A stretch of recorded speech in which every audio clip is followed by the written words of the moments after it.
Bonjour à tous, aujourd'hui on se retrouve au potager de l'école maternelle de la Ferrière, là où les enfants apprennent à jardiner, observer et respecter la nature.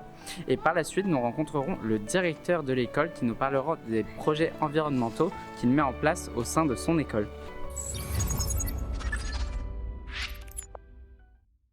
Racontez-nous l'origine du potager, comment est née l'idée et pourquoi à l'école de la Ferrière.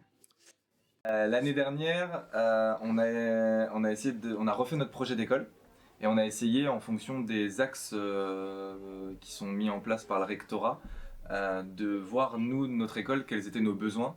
Et par rapport aux besoins qu'on avait fixés, on a essayé de tout regrouper et de mettre en place un gros projet pour l'école.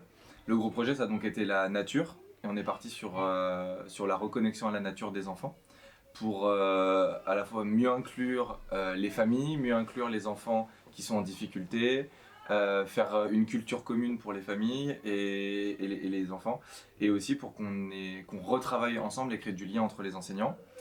Et donc on est parti sur un gros projet global de nature.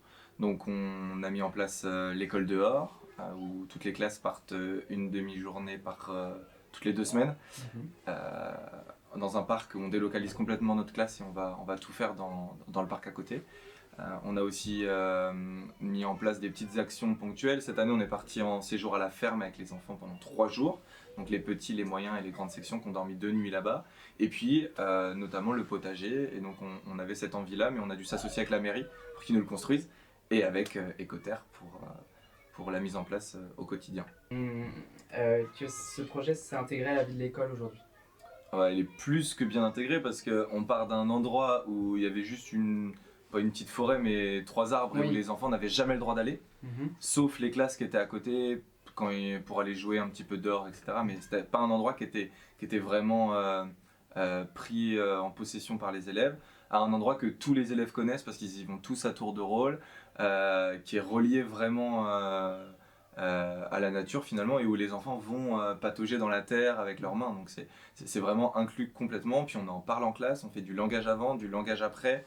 On fait des activités où on parle du potager, on fait de la visualisation dans l'espace avec le potager. Enfin, c'est vraiment c'est comme une nouvelle pièce en fait dans notre école.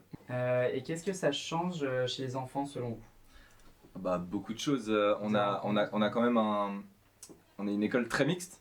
Donc on a, pour faire très simple, on a 50% qui vient de la zone pavillonnaire, qui est plutôt aisée, et 50% qui vient du quartier de Plaisance, donc qui est plutôt défavorisé.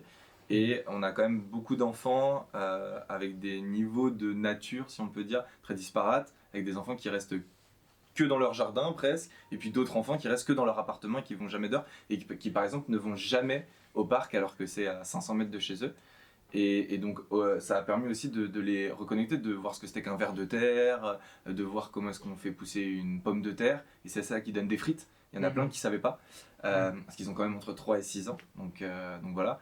Et ça a permis de voir comment est-ce qu'on passait de la graine, enfin voilà, c'est vraiment tout un aspect global, et tout ce projet finalement sur la nature leur apprend des nouvelles choses, et j'espère leur donne envie de regarder moins les écrans par exemple, Oui. et d'aller voir la nature.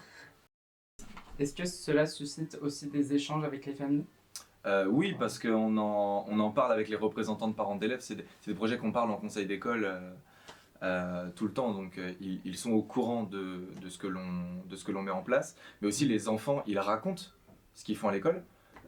Et puis aussi, par exemple, les cahiers de vie dans chaque classe où les parents ils voient ce que font les enfants. Et donc, par exemple, ils voient qu'ils étaient avec Écoterre au potager tel mois. Et donc les familles, après, ils nous en reparlent. Ah bah c'était super, il m'a dit qu'il avait fait pousser des fraises et qu'après il les avait goûtées. Voilà, bah, c'est des petites choses, mais qui créent aussi du lien avec les familles. Et du coup, il y en a certaines familles qui le refont à la maison, par exemple. C'est vraiment une sensibilisation globale. On a même été labellisé école en démarche de développement durable l'année dernière, pour 4 ans. Donc c'est vraiment un vrai projet global pour les enfants et pour l'école. Quels sont les défis et les limites rencontrées par rapport à ces projets que vous mettez en place et vos envies pour la suite? Alors c'est beaucoup de temps d'investissement personnel pour les enseignants parce que c'est de la préparation et puis c'est de la rédaction des projets, etc. C'est beaucoup de temps. Mais par contre c'est tellement bien pour les enfants que c'est pas grave. Et par contre c'est vrai que sans l'apport d'une association comme Écoterre, on pourrait pas, en tout cas moins bien le faire avec les enfants, parce que déjà on est moins expert, et puis deux quand même, ça nous permet d'avoir un adulte supplémentaire ou des adultes supplémentaires avec les enfants pour expliciter tout ça, et puis rien que les faire travailler dans la terre. Donc c'est sûr que ça, si on n'avait pas cette association-là, en tout cas, ça serait beaucoup plus limité. Oui. Donc ça, c'est un gros point. Après, les envies pour plus tard, bah, c'est continuer ce projet, le continuer au fur et à mesure. Et puis même en tant qu'enseignant, les enseignants, ça vient aussi dans différentes écoles. Et si les graines qu'on a semées ici, à la fois dans les enfants, à la fois dans les parents, et puis dans les enseignants, dans les ATSEM, bah, ça part dans plein d'écoles. Peut-être que c'était une petite graine, mais qu'associé à tous, ça fera peut-être des gens plus écolos. Oui, oui, oui. Et Dans puis toute la que France. ça pourra s'exporter à toutes les écoles. C'est ça. Ok. Et donc, si vous aviez une phrase pour résumer ce que ça apporte à l'école, aux enfants, qu'est-ce que vous diriez? Je dirais vraiment, je pense, une reconnexion à la nature. Ok. Je trouve vraiment qu'on est dans une société où on est de moins en moins connecté à la nature. Et moi le premier, hein, habitant au centre-ville de Nantes, voilà. Mais je pense que pour les enfants, c'est vraiment important de revoir ce que c'est que de la terre, revoir ce que c'est que des animaux, revoir ce que c'est que des insectes. Oui. Et ne pas en avoir peur et comprendre que c'est nos associés pour la vie. Est-ce que vous auriez un conseil, donc vous nous en avez déjà un peu parlé, mais est-ce que vous avez un conseil pour une autre école qui voudrait se lancer dans une démarche similaire? Bien s'entourer, en demander de l'aide, et puis persévérer, je pense, parce que forcément au début c'est contraignant, c'est des changements de pratique, c'est du temps différent. Des fois on peut se dire, les enseignants on est quand même très souvent sur le temps, on n'a pas le temps pour les programmes, on n'a pas le temps pour finir l'année, on se dit toujours, on est toujours à la recherche de temps.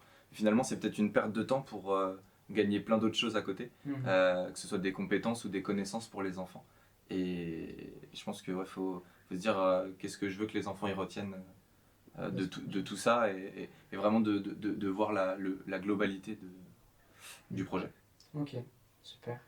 Je vous remercie d'avoir répondu à nos questions. Merci à vous.